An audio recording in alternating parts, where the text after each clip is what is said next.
13 April 2026 রাশিয়ার Gusev সামরিক ঘাঁটির radar control রুমে হঠাৎ করেই পরপর দুটি ফোন কল আসে। প্রথম দিকে বিষয়টিকে খুব সাধারণ কিছু মনে করা হলেও পরে পরিস্থিতি ধীরে ধীরে অন্যদিকে মোড় নিতে শুরু করে, কারণ ফোন কল দুটিতে কোনো কথাই পরিষ্কারভাবে বোঝা যাচ্ছিল না। যোগাযোগের সময় প্রচণ্ড ধরনের শব্দ এবং সিগন্যালের সমস্যা থাকায় অপর প্রান্ত থেকে ঠিক কী বলা হচ্ছে তা বোঝা সম্ভব হচ্ছিল না। তবে একটি বিষয় খুব পরিষ্কারভাবে বোঝা যাচ্ছিল, সেটি হলো এই সিগন্যাল রাশিয়ার পণ্যবাহী জাহাজগুলো যে ফ্রিকোয়েন্সি ব্যবহার করে ঠিক সেই ফ্রিকোয়েন্সি থেকেই এসেছে। সাধারণ অবস্থায় এই ধরনের জরুরি যোগাযোগ খুব একটা দেখা যায় না।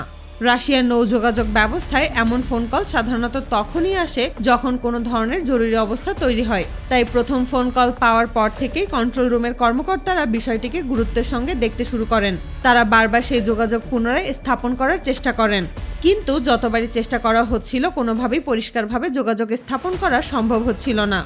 এরপর কর্মকর্তারা সিদ্ধান্ত নেন যে জাহাজ থেকে এই ফোন কল এসেছে সেটির সিগন্যাল কোড বিশ্লেষণ করা হবে। একটা জাহাজের এক ধরনের কোড থাকে। এই ধরনের কোড ব্যবহার করে সাধারণত কোনো জাহাজের অবস্থান এবং পরিচয় সম্পর্কে ধারণা পাওয়া যায়। বিশ্লেষণে দেখা যায় সংশ্লিষ্ট জাহাজটি ইরান সাগর থেকে প্রায় 25 মাইল দূরে আন্তর্জাতিক জলসীমায় অবস্থান করছে। সেখান থেকেই মূলত ফোন কলগুলো করা হয়েছিল। কিন্তু সবচেয়ে বড় সমস্যা ছিল জাহাজটির সঙ্গে আর কোনো যোগাযোগ স্থাপন করা যাচ্ছিল না। বারবার চেষ্টা করার পরেও কোনো উত্তর পাওয়া যাচ্ছিল না। রাশিয়া তাদের পণ্যবাহী জাহাজগুলোর নিরাপত্তার বিষয়ে সবসময় গুরুত্ব দিয়ে থাকে, কিন্তু সমস্যা ছিল আরেকটি। রাশিয়া এবং ইরানের মধ্যকার দূরত্ব প্রায় 4600 কিলোমিটার। এত দীর্ঘ দূরত্ব অতিক্রম করে ঘটনাস্থলে পৌঁছাতে যথেষ্ট সময় লাগবে। এমনকি যদি রাশিয়া তাদের সবচেয়ে উন্নত যুদ্ধ বিমানও পাঠায় তারপরও সেখানে পৌঁছাতে প্রায় 2 ঘন্টার মতো সময় লাগবে। কিন্তু পরিস্থিতি সম্পর্কে দ্রুত জানার প্রয়োজন ছিল, কারণ ঠিক কী ঘটেছে সেটি জানা ছাড়া কোনো সিদ্ধান্ত নেওয়া সম্ভব ছিল না। এই অবস্থায় রাশিয়ার পক্ষ থেকে ইরানের রাডার কন্ট্রোল রুমের সঙ্গে যোগাযোগ করা হয়। তাদেরকে অনুরোধ করা হয় ওই এলাকার পরিস্থিতি সম্পর্কে তথ্য সংগ্রহ করার জন্য। ইরান তাদের কাছে থাকা আবাবিল ইউএভি ধরনের একটি নজরদারি ড্রোন ওই এলাকায় পাঠায়। এই ড্রোন মূলত বিভিন্ন ধরনের পর্যবেক্ষণ এবং নজরদারির কাজে ব্যবহৃত হয়। ড্রোনটি ঘটনাস্থলের কাছাকাছি পৌঁছানোর পর কিছু গুরুত্বপূর্ণ তথ্য পাওয়া যায়। দেখা যায় সেখানে একটি পণ্যবাহী জাহাজ অবস্থান করছে। এছাড়াও ওই এলাকায় 2টি হেলিকপ্টার এবং একটি যুদ্ধ জাহাজও রয়েছে। তবে এগুলো কোন দেশের সেটি পরিষ্কারভাবে নিশ্চিত হওয়া সম্ভব হচ্ছিল না। ঘটনাস্থলটি আন্তর্জাতিক জলসীমার মধ্যে ছিল।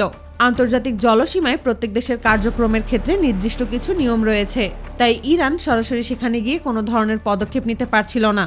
পরিস্থিতি পর্যবেক্ষণ করে তারা রাশিয়ার রাডার কন্ট্রোল রুমে জানিয়ে দেয়। পরিস্থিতি সম্পর্কে ধারণা পাওয়ার পর রাশিয়ার সামরিক কর্তৃপক্ষ দ্রুত সিদ্ধান্ত গ্রহণ করে। তারা তাদের সবচেয়ে আধুনিক যুদ্ধবিমান Su-57 পাঠানোর নির্দেশ দেয়।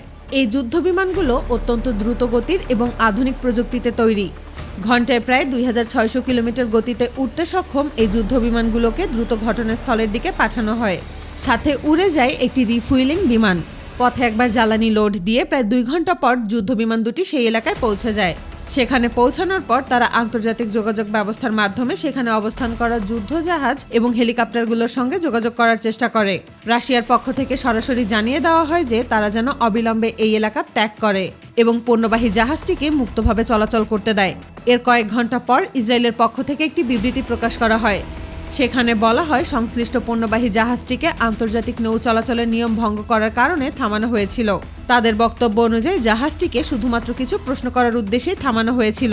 অন্যদিকে রাশিয়ার পক্ষ থেকেও বেশ কড়া প্রতিক্রিয়া জানানো হয়।